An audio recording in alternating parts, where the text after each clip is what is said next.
A cada 3 mortes de pessoas adultas no Brasil, 2 são de homens. O tempo de vida deles é 8 anos menor que o das mulheres. As principais causas de morte do sexo masculino são as doenças isquêmicas do coração, entre elas o infarto e o acidente vascular cerebral.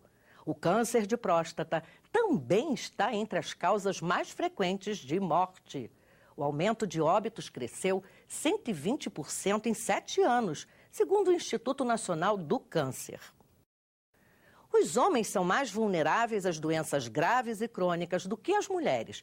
Eles consomem mais bebidas alcoólicas, são mais sedentários, estão acima do peso, fumam e, o mais grave de tudo, só procuram um médico quando a doença está instalada ou em estágio avançado. Alguns sequer têm a chance de chegar vivos à emergência de um hospital. A saúde do homem. Este é o tema do programa Inclusão, que começa agora. Bom dia. Bom dia. Tudo bom, senhor Divino? Tudo bem, obrigado, senhor. Está se preparando para ir de alta, né? Se Deus quiser, né? E o senhor, seu Laudimiro? Estou aqui. Está programado sua cirurgia para a semana que vem, não é isso? Programada para terça-feira, Terça-feira né? que vem. Deve acontecer, né? O urologista do Hospital de Base de Brasília, Dr. Guilherme Coaraci, explica qual é a função do médico que cuida das doenças do trato urinário no homem. A área de atuação do urologista envolve a saúde do homem, as patologias do trato urinário, então cálculos renais, problemas também relacionados ao rim, e próstata, bexiga e pênis, genitália masculina. O médico ressalta a importância dos exames para detectar problemas na próstata. É um conjunto de exames. Esse conjunto de exames envolve principalmente o exame do PSA, que é um exame de sangue, e o exame do toque retal, que é bastante conhecido. É um exame, a gente chama de exame digital retal. Através da introdução do dedo pelo reto, a gente consegue sentir a próstata, palpar a próstata, e a gente consegue perceber se ela está na consistência habitual, na consistência mais amolecida, ou se a próstata está numa consistência mais endurecida, com nódulos, com caroço, que podem indicar o câncer de próstata. Necessariamente são esses 2 exames que o homem deve fazer. Mas o sentimento machista, a resistência ao exame do toque retal, ainda são prevalentes entre a população masculina. Não é por acaso que a incidência do câncer de próstata aumentou. O câncer de próstata não mostra sintoma. Quando aparece algum sintoma, normalmente já está numa fase mais avançada da doença. Então, por isso a necessidade de uma investigação desde cedo. Uma consulta anual, a gente vai acompanhando esses sintomas da próstata, se o paciente vem apresentando um crescimento benigno, ou se ele não tem sintoma nenhum, a próstata continua pequena, a gente investiga a probabilidade, a possibilidade dele ter um câncer de próstata. E quando que é indicada a cirurgia? Tem as indicações específicas. No caso do câncer de próstata, a cirurgia é uma cirurgia radical. É uma cirurgia de grande porte, de duração mais prolongada, com perda sanguínea mais importante. Então, habitualmente, pacientes muito idosos não são candidatos a esse tipo de cirurgia. Né? A gente tem outras formas de tratamento também. Mas, de uma maneira geral, a gente tem 3, 4 tipos de tratamento para o câncer de próstata. A braquiterapia, a radioterapia externa, a cirurgia, a prostatectomia radical e a hormonioterapia, né, que são tratamento hormonal, normalmente os casos mais avançados ou pacientes mais idosos. A recuperação da cirurgia de próstata é variável. Na cirurgia radical para o câncer de próstata é uma recuperação um pouco mais longa, porque é uma cirurgia de maior porte. A cirurgia para a doença benigna da próstata, quando é feita pelo canal da urina, quando existe essa possibilidade de fazer pelo canal da urina, a recuperação é bem rápida. O médico Guilherme Coaraci chama a atenção para que o homem, de fato, cuide da saúde. Com relação à próstata, é importantíssimo que os homens procurem o seu urologista a partir dos 40, 45 anos de idade para uma avaliação anual, visando proteger ou prevenir o câncer de próstata e visando também acompanhar o crescimento benigno da próstata. Medo, preconceito e desconhecimento têm feito com que os homens não se submetam a um tipo de exame essencial para garantir a saúde e a qualidade de vida dos que estão principalmente na faixa dos 45 anos. Trata-se do exame de toque retal, indicado para fazer o diagnóstico de tumores na próstata. O INCA, Instituto Nacional do Câncer, fez uma sombria previsão para 2013. São esperados 52 mil novos casos da doença.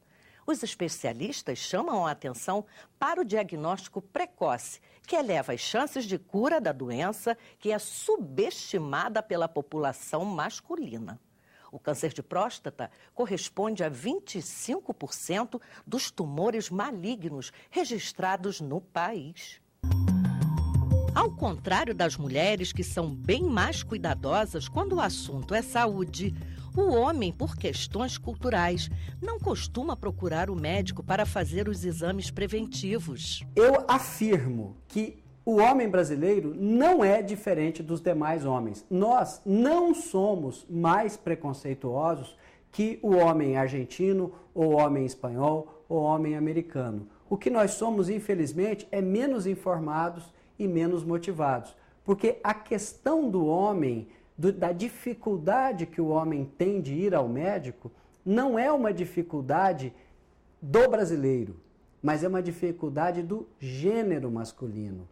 O gênero masculino, ele é assim, ele precisa ser incentivado a perder esse medo. Segundo o médico Rodrigo Nascimento, cirurgião oncológico do maior hospital público de Brasília, os homens só procuram ajuda médica quando a doença avança e provoca algum sintoma. Esse quadro, ele nada mais é do que uma faceta, né? Ele é uma situação análoga a todas as outras situações que denotam uma falta de informação. Então, a principal forma de mudar isso é educação, né? É discutir amplamente, abertamente esses assuntos, tornar esses assuntos comuns, principalmente nas novas gerações, e criar campanhas, né, na mídia, governamentais ou não, né, que possam estimular o brasileiro, né, a procurar as suas necessidades no sentido da saúde. O frentista Clécio da Silva Paiva, de 56 anos, está fazendo tratamento quimioterápico para combater o segundo câncer que teve em menos de 5 anos. O senhor já tinha feito o exame de colonoscopia antes? Não. Fazia exame preventivo? Não, o tal do preconceito. Já fez exame de próstata? Nunca tinha feito. Tudo por quê? Eu acho que é mais o preconceito do homem. Aquele dedo benigno do doutor, né? Então as pessoas ficam com receio. Esse foi o seu caso, o senhor confessa? Foi o meu caso. Aí aconteceu um sangramento. Através desse sangramento eu procurei um proctologista. Quando foi constatado o exame, aí ele fez a biópsia e constatou câncer maligno. As sessões de quimioterapia são tentativas para combater o segundo câncer, desta vez no fígado. Fazendo exame de tomografia, aí quando foi o ano passado que constou nódulo no fígado. Aí ele me encaminhou para fazer a quimioterapia. Está esperançoso? Muito, muito esperançoso. O senhor que já enfrentou 2 cânceres, o que o senhor falaria para o brasileiro que não tem o hábito de ir ao médico? Diria tirar esse preconceito. Que o dedo do médico é um dedo benigno, ele não é maligno. Para o urologista Diogo Mendes, é necessária a união de forças entre toda a sociedade para que o homem seja visto como um sujeito de direitos e não apenas o provedor da família. Nós precisamos fazer com que o homem seja motivado a cuidar de sua saúde. Porque, infelizmente, nós homens morremos antes, temos mais doenças, sofremos mais acidentes por falta de incentivo. Porque existe ainda aquele preconceito ou aquela preconcepção de que homem que é homem não fica doente, homem que é homem não chora, homem que é homem é forte, não vai ao médico. Enfim, uma série de preconceitos que nós precisamos mudar. E como nós mudamos? Da mesma maneira que mudamos a questão da amamentação. Nós convencemos a sociedade que a mãe precisa amamentar.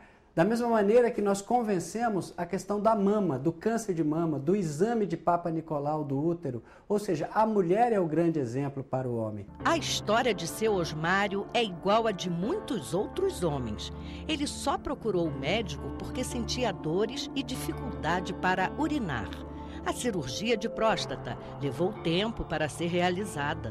Agora o senhor está aliviado? Tô. Esperou 3 anos para fazer a cirurgia, mas valeu a pena. Valeu a pena, sim. O que trouxe o senhor aqui para a quimioterapia? É diagnóstico do médico, né? É o câncer de intestino. Como é que o senhor descobriu? Na verdade, descobri por acaso. Eu tive o cálculo renal, né? E me levou ao médico, foi pedido os exames, né? Aí foi detectado que eu estava com tumor maligno. Aí eu comecei o tratamento. Fez a cirurgia do intestino? Fiz a cirurgia, tá feita dia 15 de abril, né? E agora estou fazendo o tratamento da quimio para complementar o tratamento. Quanto tempo o senhor acha que ainda fica aqui fazendo? Quantas sessões? Na verdade, pediram 8 sessões. Hoje está sendo a 5ª sessão. E depois disso? Só o médico vai dizer, né, o diagnóstico. Se vai precisar de mais, né? Até então, eu estou confiante nas 8 sessões. O senhor costumava ir regularmente ao médico ou foi porque sentiu alguma coisa? Não, fui porque eu senti o cálculo renal, a dor, né, que eu senti cólica. Né, aí que eu procurei o médico, mas até então não sentia nada. Nunca foi ver nem a próstata? Não tinha ido. Mas agora vai? Agora eu vou ter que ir, a minha esposa já está me cobrando. A maioria dos pacientes que a gente atende aqui do sexo masculino são divididos praticamente em algumas categorias. A principal, o câncer urológico, o câncer de próstata. Em seguida, nós temos os cânceres de cabeça e pescoço, infelizmente todos motivados por tabagismo e alcoolismo.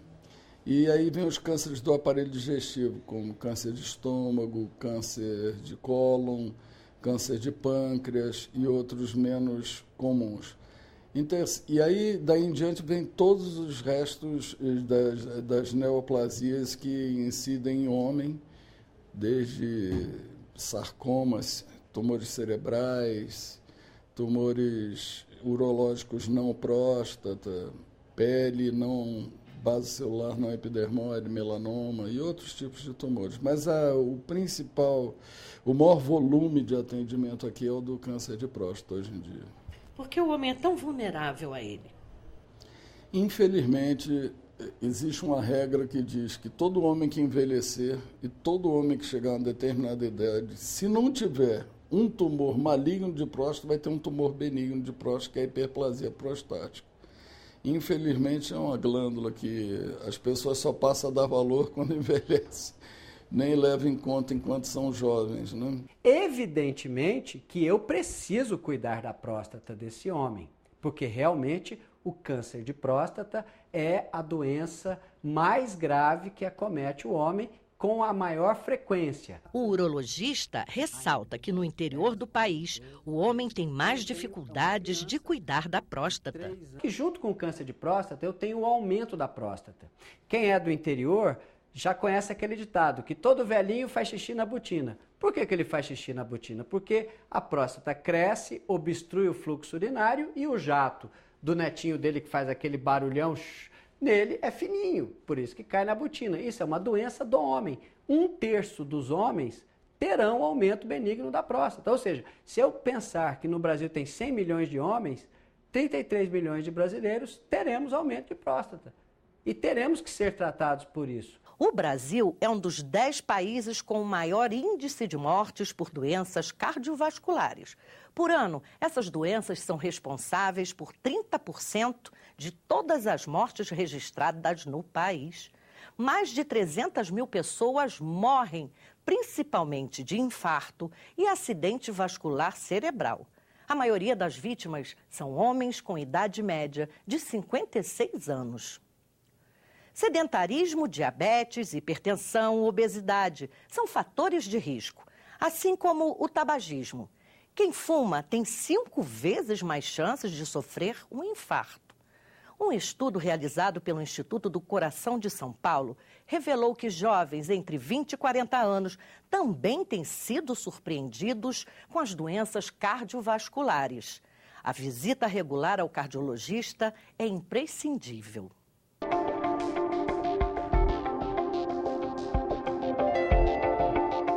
Seu Gilberto tem 59 anos e já passou sufoco com o coração. De uma hora para outra, teve que implantar 3 pontes de safena para continuar vivo. O senhor começou a ter problema há 2 anos, é isso?